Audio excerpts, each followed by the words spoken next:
தரித்திரருக்கு சுவிசேஷம், திருச்சபைக்கு சத்தியம், இந்த ரெண்டு நோக்கங்களோடு மழை பெய்து கொண்டிருக்கிறது.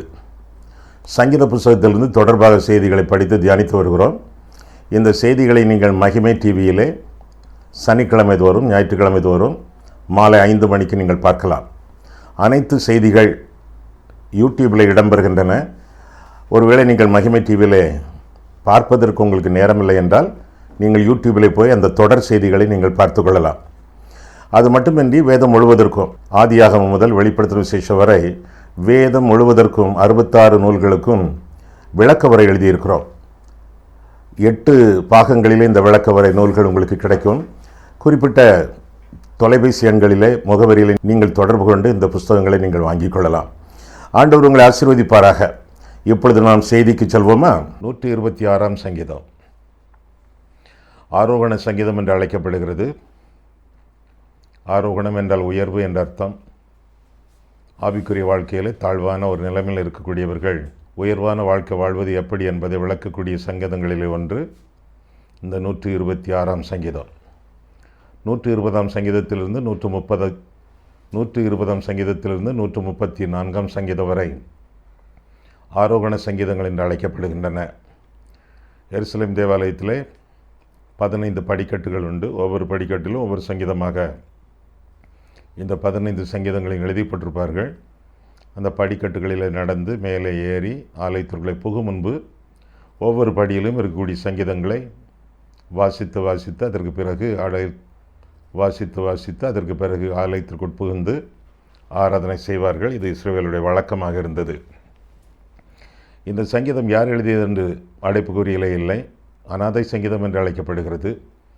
ஆனாலும் வேத வாக்கியங்கள் எல்லாம் ஆவியானவரால் அருளப்பட்டவை என்பதனாலே இதுவும் ஆவியானவருடைய சங்கீதங்களிலே ஒன்று என்று சொல்வதுதான் சால பொருத்தமான போதனையாகும். 126ஆம் சங்கீதம் சிறிய சங்கீதம் என்பதனாலே முதலாவதாக வாசித்து விடுகிறேன். அதற்கு பின்பு நாம் செய்தியை தொடர்வோம். வேத புத்தகத்தை மடியில் எடுத்து வைத்துக் கொள்ளுங்கள். நான் வாசிக்க நீங்கள் வசனத்தை பின்தொடருங்கள். நீங்கள் தொடர்ந்து இந்த சங்கீதத்தை என்னோடு சேர்ந்து வாசியுங்கள். சியோனின் சிறையிருப்பை கர்த்தர் திருப்பும்போது சொப்பனம் காண்கிறவர்கள் போல் இருந்தோம். அப்பொழுது நம்முடைய வாய் நகைப்பினாலும் நம்முடைய நாவு ஆனந்த சத்தத்தினாலும் நிறைந்திருந்தது. அப்பொழுது கர்த்தர் இவர்களுக்கு பெரிய காரியங்களை செய்தார் என்று புறஜாதிகளுக்குள்ளே சொல்லிக் கொண்டார்கள். கர்த்தர் நமக்கு பெரிய காரியங்களை செய்தார். இது நிமித்தம் நாம் மகிழ்ந்திருக்கிறோம். கர்த்தாவே, தெற்கத்தி வெள்ளங்களை திருப்புவது போல எங்கள் சிறையிருப்பை திருப்பும். கண்ணீரோடு விதைக்கிறவர்கள் கம்பீரத்தோடு அறுப்பார்கள். அள்ளி தூவும் விதையை சுமக்கிறவன் அழுது கொண்டு போகிறான். ஆனாலும் தான் அறுத்த அரிகளை சுமந்து கொண்டு கம்பீரத்தோடு திரும்பி வருவான் என்று சொல்லி இந்த சங்கீதம் நமக்கு அறிவிக்கிறது. சிறையிருப்பின் கீதம் என்று சொல்லி கூட இந்த சங்கீதம் அழைக்கப்படுகிறது. முதலாம் வசனத்தில் பார்க்கும் பொழுது சியோனின் சிறையிருப்பு என்று சொல்லி நாம் காண்கிறோம். முதல் 3 வசனங்களிலே இந்த சியோனுடைய சிறையிருப்பை குறித்து நாம் பார்க்கிறோம். முதல் 3 வசனங்களிலே சியோனின் சிறையிருப்பை கர்த்தர் திருப்பும்போது சொப்பனம் காண்கிறவர்கள் போல் இருந்தோம். அப்பொழுது நம்முடைய வாய் நகைப்பினாலும் நம்முடைய நாவு ஆனந்த சத்தத்தினாலும் நிறைந்திருந்தது. அப்பொழுது கர்த்தர் இவர்களுக்கு பெரிய காரியங்களை செய்தார் என்று புறஜாதிகளுக்குள்ளே சொல்லிக் கொண்டார்கள்.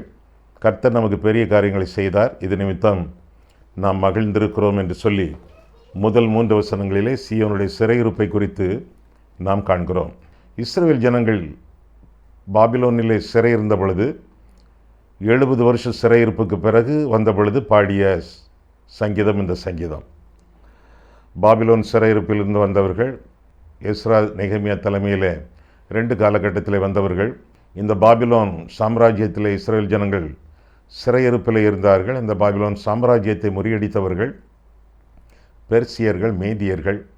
அவருடைய காலத்திலே கோரேஸ் என்ற மன்னன் இஸ்ரவேல் ஜனங்களுக்கு விடுதலையை கொடுத்தான். கிமு 577 ஆண்டிலே. இந்த சரித்திர குறிப்புகளை 2 ராஜாக்கள் 19ஆம் அதிகாரத்திலும் ஏசாயா 37ஆம் அதிகாரத்திலும் நாம் காண்கிறோம்.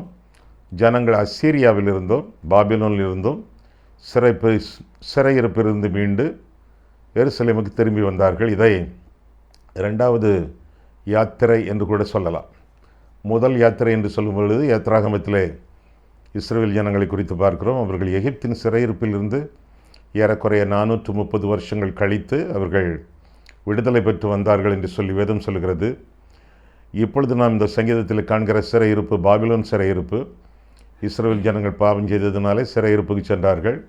70 வருஷங்கள் அங்கே கஷ்டப்பட்டார்கள். பாரசீக அரசாங்கம் பாபிலோனை மேற்கொண்ட பொழுது அவர்கள் சிறையிருப்பிலிருந்து விடுதலை பெற்று வந்ததாக வேதத்தில் நான் வாசிக்கிறோம். சியோனின் சிறையிருப்பு என்று வசனம் ஆரம்பிக்கிறது. சியோன் என்றால் எருசலேம் என்று சொல்லலாம், ஆலயம் என்று சொல்லலாம், இஸ்ரவேல் என்று சொல்லலாம், திருச்சபை என்று சொல்லலாம். பலவிதமான அர்த்தங்களிலே சியோன் என்ற சொல் வேதத்தில் இடம்பெறுகிறது. சியோனின் சிறையிருப்பு என்று சொல்லும் பொழுது இஸ்ரவேல் ஜனங்களுடைய சிறையிருப்பு என்பதை இந்த சங்கீதத்திலிருந்து நாம் புரிகிறோம். சியோனின் சிறையிருப்பை கண்ட பொழுது அவர்களுக்கு அது சொப்பனம் போல இருந்தது என்று சொல்லி இந்த வசனங்கள் ஆரம்பிக்கின்றன. சொப்பனம் போல காணப்பட்டது என்றால் அதனுடைய பொருள் எதிர்பாராத நிலைமையிலே, சற்றும் எதிர்பார்க்கவில்லை, இந்த விடுதலை திடீரென்று அவர்களுக்கு கிடைத்தது என்பதாக நாம் பொருள் கொள்ளலாம். அவருடைய கற்பனைக்கு மிஞ்சிய ஒரு காரியம் அவர்களுக்கு நல்லதாக நடைபெற்றிருக்கிறது. பொதுவாக ஆண்டவரும் அப்படித்தானே பொதுவாக ஆண்டவர் அப்படித்தானே நம்முடைய விருப்பத்திற்கு மிஞ்சி நமக்கு ஆசீர்வாதம் கொடுப்பார். நம்முடைய விண்ணப்பங்களுக்கு மிஞ்சி ஆண்டவர் ஆசீர்வாதம் கொடுப்பார். நம்முடைய விசுவாசத்திற்கு மிஞ்சியும் ஆண்டவர் ஆசீர்வாதம் கொடுப்பார். சில சமயங்களில் ஆண்டவர் செய்யக்கூடிய நற்காரியங்கள், பெரிய காரியங்கள், விடுதலையின் காரியங்கள் சொப்பனம் போல காணப்படும், திடீரென்று அமையும். அதற்கு பிறகு சந்தோஷத்திற்கு அளவே இல்லை. சாட்சி சொல்லுவோம் அங்கேயும் இங்கேயும். சியோனின் சிறையிருப்பு. ஏதாவது ஒரு சிறையிருப்பிலிருந்து ஆண்டவர் உங்களை திருப்பிய சம்பவம் உங்களால் நினைவுகூரப்பட முடியுமா? ஒருவேளை வாழ்க்கையில் நடந்த ஒரு சம்பவம், இது முடியாது என்று நினைத்த ஒரு சம்பவம், ஆண்டவர் இந்த சிறையிருப்பிலிருந்து உங்களை தப்புவித்திருக்கிறார். அதையெல்லாம் நினைத்து சந்தோஷப்பட்டு நீங்கள் சாட்சி சொல்லியிருக்கிறீர்கள். அதையெல்லாம் நினைத்து பாருங்கள். அந்த காலத்தில் செய்த ஆண்டவர் இந்த காலத்திலும் செய்வார். இஸ்ரவேல் ஜனங்களுக்கு செய்த ஆண்டவர் உங்களுக்கு செய்திருக்கிறார், இன்னமும் செய்வார் என்பதுதான் வேதத்தின் அடிப்படை போதனையாகும். ஒருவேளை இந்த காலகட்டத்திலும் நீங்கள் ஏதாவது ஒரு கஷ்டத்திலே, பிரச்சனையிலே மூழ்கி கிடப்பீர்கள் என்றால், இனி எங்கே நடக்கப் போகிறது, எனக்கு எங்கே விடுதலை கிடைக்கப் போகிறது, இதை எப்படி நான் சமாளிக்கப் போகிறேன் என்று திக்குமுக்காடி போய் நீங்கள் ஜீவித்து கொண்டிருப்பீர்கள் என்றால், அன்றைக்கு காரியத்தை செய்த ஆண்டவர் இன்றைக்கும் செய்வார். அன்றைய ஆண்டவர் இன்றைய ஆண்டவர் என்பதை மனதில் வைத்துக்கொள்ளுங்கள். சந்தோஷத்தினாலே, விசுவாசத்தினாலே நிறைந்து வாழுங்கள். 2, 3 வசனங்களிலே பார்க்கும் பொழுது கர்த்தர் பெரிய காரியங்களை செய்வார் என்று சொல்லி வேதம் நமக்கு கற்றுக் கொடுக்கிறது. இஸ்ரவேல் ஜனங்கள் எகிப்தியர் கையிலிருந்து தப்பி ஓடி வருகிறார்கள். நினைத்தும் பார்க்கவில்லை, ஆனாலும் திடீரென்று அந்த காரியம் நடந்தது. மோசே ஆண்டவர் அனுப்பினார், ஆரோனை அனுப்பினார், இஸ்ரவேல் ஜனங்களுக்கு விடுதலை கிடைத்தது. நினையாத சூழ்நிலையிலே ஆண்டவர் அப்பேற்பட்ட விடுதலை ஜனங்களுக்கு கொடுத்தார் என்று சொல்லி வேதத்திலே வாசிக்கிறோம். அப்பேற்பட்ட ஆண்டவர் இன்றைக்கு நம்மோடு உரையாடி கொண்டிருக்கிறார், நம்மோடு உறவாடி கொண்டிருக்கிறார். யோனா கர்த்தருடைய சித்தத்திற்கு வழி விலகி ஓடினான். அவன் சென்ற கப்பல் கடலில் அசைந்தது. கடல் அலைகள் குமுறின. கடல் தான் நம்முடைய கல்லறை, சமுத்திரம்தான் நமது சமாதி என்று ஜனங்கள் எண்ணிக்கொண்டிருந்த பொழுது எதிர்பாராத சூழ்நிலையில் விடுதலை அவர்களுக்கு கிடைத்ததாக வேதத்தில் நான் வாசிக்கிறோம். யோனா கூட சற்றும் எதிர்பார்க்கவில்லை. அவனை தூக்கி தண்ணீரில் போட்டார்கள், கடல் அமர்ந்தது என்று சொல்லி வேதம் கற்றுக் கொடுக்கிறது. அவனும் எண்ணி பார்த்தான், சமுத்திரத்தில் போட்டு விட்டார்கள், இந்த நாள் என்னுடைய வாழ்க்கையின் இறுதி நாள் என்று நினைத்தான். ஆனால் எதிர்பாராத விதமாக ஒரு மீன் வந்து அவனை விழுங்கியது, கரையில் கொண்டு கக்கியது என்று சொல்லி வேதம் கற்றுக் கொடுக்கிறது. ஆக உளையான ஆழமான ஒரு இடத்திலிருந்த ஒரு மனுஷனை ஆண்டவர் விடுவித்தார் என்று சொல்லி வேதம் கற்றுக் கொடுக்கிறது. நினையாத பிரகாரமாக சொப்பனம் நடப்பது போல காரியங்கள் வாழ்க்கையிலே நடக்கின்றன என்று சொல்லி வேதம் நமக்கு கற்றுக் கொடுக்கிறது. இதைத்தான் வேதத்தில் நாம் தெளிவாக வாசிக்கிறோம். நீதிமொழிகள் 3ஆம் அதிகாரத்திலே கூட நாம் பார்க்கிறோம். உன் சுய புத்தியின் மேல் சாயாமல் உன் முழு இருதயத்தோடும் கர்த்தரில் நம்பிக்கையாக இருந்து உன் வழிகளிலெல்லாம் அவரை நினைத்துக்கொள், அப்பொழுது அவர் உன் பாதைகளை செவிப்படுத்துவார் என்று சொல்லி வேதத்தில் வாசிக்கிறோமே.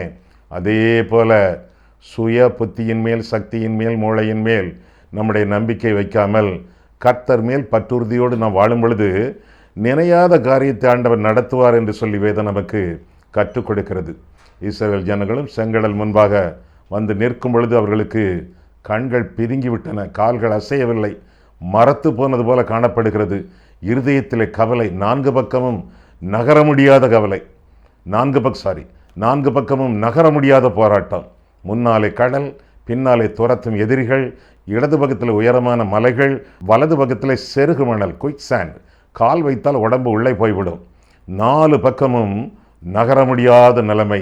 அந்த நிலைமையிலும் மார்க்கத்தை உண்டு பண்ணினார் மகிமையின் தெய்வம். கடல் பிளக்குமா? எண்ணி பார்க்க முடியுமா? சொப்பனம் போல நடந்தது. கடல் பிரிந்தது, ஜனங்கள் கடந்து சென்றார்கள். இன்றைக்கு கூட இந்த 10 கட்டளைகள் படத்தை பார்க்கும் பொழுது கூட அநேகர் அதைத்தான் எண்ணுகிறார்கள். அவர்கள் பலவிதமான தந்திரங்களின் மூலமாக, சயின்ஸ் அண்ட் டெக்னாலஜி மூலமாக அந்த காரியத்தை செய்கிறார்கள். கடல் பிளக்கக்கூடிய காட்சியை அவர்கள் காட்டுகிறார்கள். அதை பார்த்தே வியந்து போனவர்கள் கோடிக்கணக்கான மக்கள். இப்படி மூளையின் மூலமாக ஒரு மனுஷன் அதை பிளந்து காட்டுகிறான், ஸ்டுடியோவில் அதை பண்ணி காட்டுகிறான்.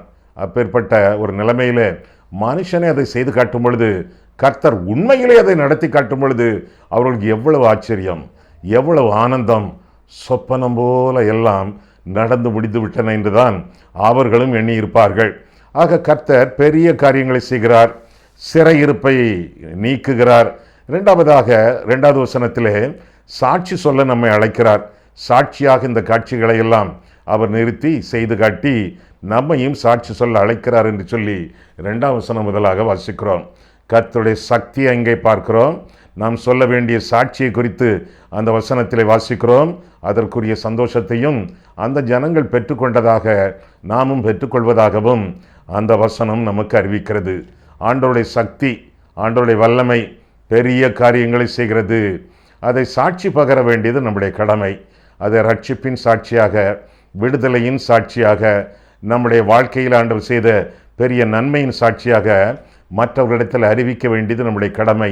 சத்தமிட்டு கூப்பிடு, அடக்கி கொள்ளாதே, உன் வாயை விரிவாய்த்தர என்றெல்லாம் ஆண்டவர் சொல்லியிருக்கிறாரே. ஆக ஆண்டவருக்கு மகிமை கொண்டு வரத்தக்கதாக, அவருடைய இருதயத்திற்கு மகிழ்ச்சி கொண்டு வரத்தக்கதாக ஆண்டவர் செய்த நன்மைகளை மற்றவர்களுக்கு அறிவிக்க வேண்டும். யாம் பெற்ற இன்பம் பெருக இவ்வையகம் என்றார் போல மற்றவர்களும் அந்த இன்பத்தை அனுபவித்து வாழத்தக்கதாக புறஜாதிகளுக்குள்ளே, ஆண்டவரை அறியாதவர்களுக்குள்ளே சொல்லி நம்முடைய மகிழ்ச்சியை, ஆண்டவருடைய மகிமையை தெரிவிக்க வேண்டும். ஆக முதலாவதாக சீயோனின் சிறையிருப்பு, இஸ்ரவேல் ஜனங்களுடைய சிறையிருப்பு. ஆண்டவர் விடுதலை கொடுத்தார். எகிப்திலிருந்து, அசீரியாவிலிருந்து, பாபிலோனிலிருந்து ஆண்டவர் சிறையிருப்பை விடுவித்தார். அவர்களுக்கு விடுதலை கொடுத்தார், சாட்சி பகர்ந்தார்கள். இரண்டாவதாக இது சிறையிருப்பின் கீதம் என்று அழைக்கப்படுகிறதே. எனவே இரண்டாவதாக காணப்படக்கூடிய சிறையிருப்பு சிறுமைப்பட்டோரின் சிறையிருப்பு. ஒரு காலத்திலே பெருமையோடு வாழ்ந்தவர்கள், ஒரு காலத்திலே சீரும் சிறப்புமாக ஜீவித்தவர்கள், இப்பொழுது அவர்களுக்கும் சிறையிருப்பு.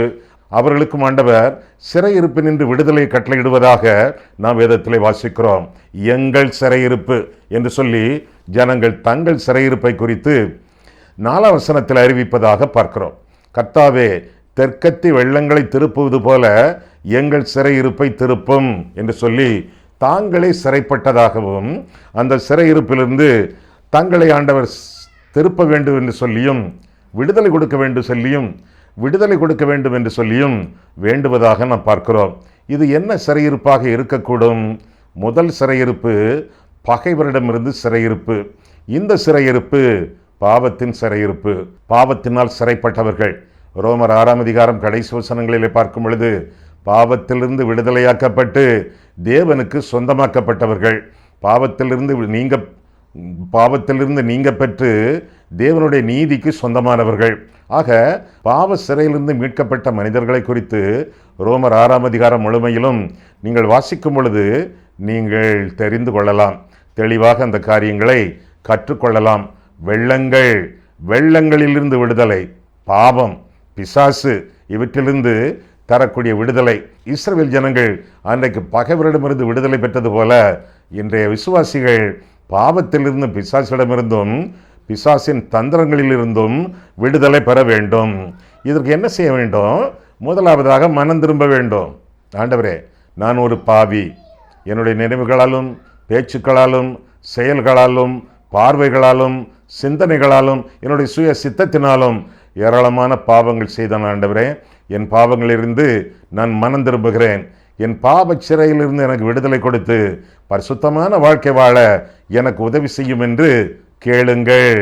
ஐயா, சில பாவங்களிலிருந்து மனம் திரும்ப முடியவில்லை, சில பாவ பழக்க வழக்கங்களை விட்டு விட முடியவில்லை. உண்மையாக சொன்ன போனால் ஒரு 50-60% மனம் திரும்பி இருக்கிறேன் என்று சொல்லலாம். இன்னொரு 10% மனம் திரும்புவேன் என்று சொல்லலாம். இன்னும் பல இடங்களிலே நான் மனம் திரும்ப வேண்டியதாக இருக்கிறதே, அதற்கு எனக்கு மனம் இல்லை, அதற்கு எனக்கு பலனும் இல்லை. எனவே கர்த்தர் எனக்கு மனம் திரும்புதலை பலனை கட்டளையிட வேண்டும் என்று கர்த்தரிடத்தில் வேண்டிக் கொண்டால் அவர் கட்டளையிடுகிறார். மனம் திரும்புதலை உங்களுக்கு பரிசளிக்கிறார். தெரியுமா உங்களுக்கு? அப்போஸ்தலர் 11ஆம் அதிகாரத்தில் என்ன பார்க்கும் பொழுது 19 முதலாக நான் வாசிக்கும் பொழுது, கொர்நேலியு வீட்டாருக்கு, புறஜாதிகளுக்கு தெய்வம் மனம் திரும்புதலை அருளி செய்தார் என்று சொல்லி நான் வேதத்தில் வாசிக்கிறோம். அந்த கடவுளிடத்திலே, அந்த ஆண்டவரிடத்திலே உங்களுடைய காரியங்களை சொல்லி, ஆண்டவரே, நான் கேட்காத எத்தனையோ நன்மைகளை நீர் எனக்கு வலிய செய்திருக்கிறீர், நீர் இயல்பாக செய்திருக்கிறீர், நான் கேட்கிறேன் ஆண்டவரே, நான் உமக்கு முன்பாக பரிசுத்தமாக ஜீவிக்க வேண்டும், மனம் திரும்புதலை எனக்கு அருளி செய்யும், மனம் திரும்ப கிருபை செய்யும், மனந்தாரும் பலன்தாரும் என்று சொல்லும் பொழுது ஆண்டவர் மனம் திரும்ப பண்ணுகிறார். ஐயா, ஒரு காலத்தில் மனம் திரும்பினேன், ரட்சிக்கப்பட்டேன், மீண்டும் மீண்டும் அந்த பாவ பலவீனங்கள் என்னை தாக்குகின்றன. முன்பு போல பிரகாசமாக நான் இல்லை, முன்பு போல நான் உறுதியாக இல்லை, நான் என்னையா செய்ய? ஆண்டவர் சொல்லுகிறார், அவர் மங்கி எரிகிற திரியை அணைப்பதில்லை, நெறிந்த நாணலை அவர் முறிப்பதில்லை, மீண்டும் உங்களை பிரகாசமடைய செய்வார், மீண்டும் உங்களை உறுதிப்படுத்துவார். செய்ய வேண்டியது என்ன? ஆண்டவருடைய சமூகத்திற்கு வந்து உங்களுடைய வாழ்க்கையை ஆண்டவருடைய கையிலே ஒப்பு கொடுங்கள். ஆண்டவர் மீண்டுமாக நீங்கள் பரமண்டலத்தை நோக்கி பறக்க செய்வார். ஒரு மனிதர் இப்படி பிரசங்கம் பண்ணினார். எங்கே? ஒரு சிறைச்சாலையில் போய் கைதிகளுக்கு பிரசங்கம் பண்ணினார். அப்படி பிரசங்கம் பண்ணும் பொழுது அவர் என்ன சொன்னாராம்? தாவீதினுடைய வாழ்க்கை, அவன் பாவத்தில் விழுந்தார், கர்த்தர் அவனை மன்னித்தார், அதற்கு பிறகும் அவன் சிறகுடிந்த பறவை போல்தான் ஜீவித்தானே ஒழிய ஒரு காலம் சிறகடித்து பறக்கவில்லை என்று சொன்னார். அது ரொம்ப சரியான ஒரு போதனை அல்ல. அதற்கு பிறகும் ஆண்டவர் எழும்ப பண்ணினார், அவனை மீண்டும் பிரகாசிக்க பண்ணினார். ஆலயம் கட்டுவதற்கு சாலமோனுக்கு பின்னால் திரைமறைவிலே திருப்பணி செய்ய ஏராளமான காரியங்களை சவதரித்து தாவீது அந்த ஆலயம் கட்டப்பட ஆவண செய்தான் என்று சொல்லி வேதத்திலே வாசிக்கிறோம். எத்தனையோ யுத்தங்களை நடத்தி வெற்றி பெற ஆண்டவர் உதவி செய்தார் என்று வேதத்திலே வாசிக்கிறோம். அவனை நியாயந்திருக்க நம்மால் முடியாது, ஆண்டவரே அவனை நியாயந்திருப்பார். அவன் அவருடைய நாமத்தின் மூலமாக செய்த நன்மைகளுக்கு பரிசளிப்பார். அவன் பாவத்திலே விழுந்தால் ஆங்காங்கே அவனை தண்டித்திருக்கிறார், கிருபையை கொடுத்திருக்கிறார், கண்டிப்பையும் கொடுத்திருக்கிறார். கிருபையும் கரிசனையும் கண்டிப்பும் கர்த்தரிடத்தில் உண்டு. எனவே யாரையும் நியாயந்திருக்கக்கூடாது. அந்த ஜெயிலிலே அந்த பிரசங்கம் கேட்ட ஒரு மனிதர் சுருங்கியே போனார், வேதனை அடைந்தே போனார். சிறகுடிந்த பறவை போல் தாவீது ஜீவித்தான். அதுபோல சிறகுடிந்த பறவை போல் இந்த சிறைச்சாலையில கிடக்கிறேனே, என்னுடைய வாழ்க்கையில விமோசனம் இல்லையா? ஒருவேளை சிறையை விட்டு நான் விடுதலை அடைந்து வெளியே வந்தால் எனக்கு ஜீவியமே கிடையாதா என்ற கலக்கத்தோடு, துன்பத்தோடு, தயக்கத்தோடு பெரிதாக வருந்தி அந்த மனிதர் வாழ்ந்து கொண்டிருந்தாராம். ஆனால் 18 வருஷங்கள் கழித்து, அந்த சிறைச்சாலை வாழ்க்கையின் 18 வருஷங்கள் கழித்து வெளியே வந்து ஒரு தரைப்படையின் கேர்னலாக, தளபதியாக அவர் மாறினார் என்று சொல்லி அவருடைய வரலாறு சொல்கிறது. ஆக ஆண்டவருடைய பிள்ளைகளாக அழைக்கப்பட்ட நாம் எந்த நிலைமையிலும் சோர்ந்து போகக்கூடாது. ஒருவேளை ஏதோ ஒரு பாவத்திலே, பாவ பழக்க வழக்கத்தில் விழுந்து ஒருவேளை சிறகுடிந்த பறவை போல உங்களை குறித்து நீங்கள் எண்ணிக்கொண்டிருப்பீர்கள் என்றால், கர்த்தரிடத்தில் நம்பிக்கை உண்டு, கர்த்தரிடத்தில் விடுதலை உண்டு, நிச்சயமாக விடுதலை உண்டு. உங்கள் நம்பிக்கை வீண் போகாது. அது மட்டுமல்ல, மீண்டுமான பிரகாசம், மீண்டுமான உறுதியான வாழ்க்கை உங்களுக்கு சொந்தமாகும் என்று சொல்லி வேதத்தில் வாசிக்கிறோம். மாம்சத்திலே பிறந்த நீங்கள் மறுபடியும் பிறக்கும் பொழுது, மறுவாழ்வு பெறும் பொழுது விதமான ஆசீர்வாதங்கள் எல்லாம் உங்களுடைய ஜீவியத்திற்கு சொந்தமாகும் என்று சொல்லி வேதம் நமக்கு கற்றுக் கொடுக்கிறது. ஆக முதலாவதாக இந்த சிறையிருப்பின் கீதத்திலே முதலாவதாக சீயோனின் சிறையிருப்பு, இரண்டாவதாக சிறுமைப்பட்டோர் சிறையிருப்பு, மூன்றாவதாக ஜீவனற்றோர் சிறையிருப்பு. ஜீவனற்றோர் உயிரில்லாதவர்கள், அக்கிரமத்திலும் பாவத்திலும் மரித்து கிடக்கிறவர்கள். எபேசியர் 2ஆம் அதிகாரம் 1ஆம் வசனம் முதல் 7ஆம் வசனம் வரை வாழக்கூடியவர்கள், திரும்ப வேண்டிய சிறையிருப்புகள். ஒன்று, இவர்கள் மனம் திரும்பவே இல்லை, புறஜாதிகள், அல்லது இவர்கள் மனம் திரும்பியவர்கள் மீண்டும் பாவத்திலே விழுந்து உழந்து போய் வாழ்ந்து கொண்டிருக்கிறவர்கள், உன்னதத்திற்கு நீங்களாகி அவர்கள் உலக பிரகாரமாக ஜீவித்துக் கொண்டிருக்கிறார்கள். இவர்கள் திரும்ப வேண்டும். காணாமல் போன ஆடுகளைப் போல வாழ்ந்தவர்கள், இவர்களை ஆண்டவர் திருப்பவும் இவர்களுக்கு விடுதலை கொடுக்கவும் கூட ஆண்டவர் விரும்புகிறார் என்று சொல்லி இந்த சங்கீதம் நமக்கு அறிவிக்கிறது. 5ஆம் 6ஆம் வசனங்களை பாருங்கள். 126ஆம் சங்கீதம் 5ஆம் 6ஆம் வசனங்களை பார்க்கும் பொழுது, கண்ணீரோடே விதைக்கிறவர்கள் கம்பீரத்தோடே அறுப்பார்கள். அள்ளி தூவும் விதையை சுமக்கிறவன் அழுது கொண்டு போகிறான், ஆனாலும் தான் அறுத்த அரிகளை சுமந்து கொண்டு கம்பீரத்தோடே திரும்பி வருவான் என்று சொல்லி வேதத்திலே வாசிக்கிறோம். பாவத்திலே விழுந்து கிடக்கிறவர்கள், அவர்களை ஆண்டவரிடத்தில் வழி நடத்துகிறவர்கள், அறுவடை செய்யக்கூடியவர்கள், அக்கிரமத்திலும் பாவத்திலும் மறுத்து கிடக்கிறவர்கள் ஆண்டவரை அறியும் பொழுது ஆண்டவருடைய திருச்சபையில வந்து சேர்கிறார்கள். அவர்களை எல்லாம் அறுவடை செய்து ஆண்டவருக்கு சொந்தமாக்கி மந்தையிலே தேவனுடைய திருச்சபையிலே சேர்க்க வேண்டியது நம்முடைய கடமை என்று சொல்லி வேதம் நமக்கு கற்றுக் கொடுக்கிறது. ஆக நமக்கு முன்பாக ஒரு அறுவடை இருக்கிறது. ஒருவேளை ஆலயத்தில் கொண்டாடுகிறீர்களே அறுவடையின் பண்டிகை, சேர்ப்பின் பண்டிகை என்று சொல்வதை விட இது இன்னும் உயர்ந்த ஒரு காரியம். அறுவடையின் பண்டிகை, ஆத்தும அறுவடை. ஆத்துமாக்கள் சிதறி கிடக்கக்கூடிய ஆத்துமாக்களை தேவனிடத்தில் சேர்க்கக்கூடிய ஒரு வாழ்க்கை. இது உண்மையான அறுவடையின் சேர்ப்பின் பண்டிகை ஆகும். கண்ணீரோடு விதைக்கிறவர்கள் கம்பீரத்தோட அறுப்பார்கள் என்று சொல்லி வேதத்தில் வாசிக்கிறோம். ஒருவேளை கடின உழைப்புடன் இந்த ஆத்தும ஆதாய பணியிலே ஈடுபடுகிறவர்கள், ஒருவேளை அதிகமாக காணிக்கைகளை செலுத்தி ஆத்தும அறுவடை பணியை ஆதரிக்கிறவர்கள், இவர்கள் எல்லாருமே ஆண்டவருக்கு பிரியமானவர்கள். ஜீவனற்றோரை தேவனுக்காக அறுவடை செய்கிறவர்கள். இவர்கள் காணிக்கை கொடுப்பது மட்டுமல்ல, ஆண்டவரை தாங்களே அறிக்கை செய்யக்கூடியவர்கள். போ அல்லது அனுப்பு என்பதல்ல, நீயும் போ, நீயும் அனுப்பு, அனுப்பவும் வேண்டும். ஆத்துமாக்களை ஆதரிக்க நாமும் செல்ல வேண்டும்.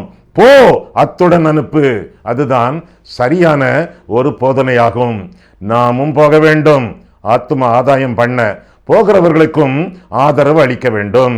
ஜெப ஆதரவு, உதவி ஆதரவு, இப்படி பற்பல ஆதரவுகளை நாம் செய்ய வேண்டும். ஐயா, நான் சொல்லி யார் கேப்பா? இது ஒரு கடினமான பூமி ஐயா. இங்க நான் சொன்னா ஒண்ணு நடக்காது, நீங்க சொன்னா நடக்காது. ஆனால் ஆண்டவர் சொன்னால் நடக்கும். ஆகாரத்தை தண்ணீரிலே போடு, பல நாட்கள் கழித்து அதன் பலனை காண்பாய் என்று சொல்லி வேதம் சொல்லுகிறது. சொல்லுவது உங்களுடைய வேலை, வெல்லுவது ஆண்டவருடைய வேலை, அறிக்கை செய்வது உங்களுடைய வேலை, ஆதாயம் பண்ணுவது அவருடைய வேலை. ஆண்டவருடைய சுவிசேஷத்தை, ஆண்டவருடைய சத்தியத்தை அறிவிக்க வேண்டியது நம்முடைய கடமை. ஏற்ற காலத்திலே அறுவடை செய்வோம் என்று சொல்லி கலாத்தியர் 6ஆம் அதிகாரம் 9ஆம் வசனத்திலே நாம் தெளிவாக நாம் வாசிக்கிறோம். எனவே கர்த்தருடைய சுவிசேஷத்தை, கர்த்தருடைய சத்தத்தை அறிவிக்க வேண்டியது நம்முடைய கடமை என்று சொல்லி வேதம் நமக்கு தெளிவாக கற்றுக் கொடுக்கிறது. ஆண்டவருடைய வசனத்தை கற்றுக்கொண்ட நாம், கடைபிடிக்கும் நாம், மற்றவர்களுக்கும் கற்றுக் கொடுத்து வாழ வேண்டியது நம்முடைய கடமை என்று சொல்லி வேதம் நமக்கு கற்றுக் கொடுக்கிறது. ஐயா, நான் எவ்வளவோ சொல்லி பார்க்கிறேன், அறுவடையை காணவில்லை, விளைவை காணவில்லை. நான் என்னையா செய்ய? நான் நட்டேன், அப்பல்லோ நீர்ப்பாய்ச்சினான், விளைய செய்வது தெய்வம், நடுவது நீங்கள். நீர்ப்பாய்ப்பது இன்னொரு ஆளாக இருக்கலாம், விளைவு கர்த்தருடையது. விளைவை சார்ந்து நீங்கள் வாழாமல் விதைப்பதை சார்ந்து வாழுங்கள்.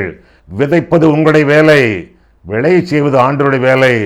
Don't be success oriented. ஆண்டவர் அந்த விளைவின், அந்த வெற்றியின் காரியத்தை அவர் பார்த்து கொள்வார் என்று சொல்லி வேதம் நமக்கு கற்றுக் கொடுக்கிறது.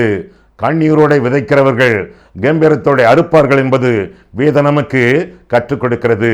பரிசுத்த ஆவியானவரால் நிறைந்து ஆண்டவருடைய வசனங்களை, ஆண்டவருடைய வேதத்தை, ஆண்டவருடைய சுவிசேஷத்தை மற்றவர்களுக்கு வழங்கி விளைவுகளை ஆண்டவரிடத்திலே விட்டுவிட வேண்டும்.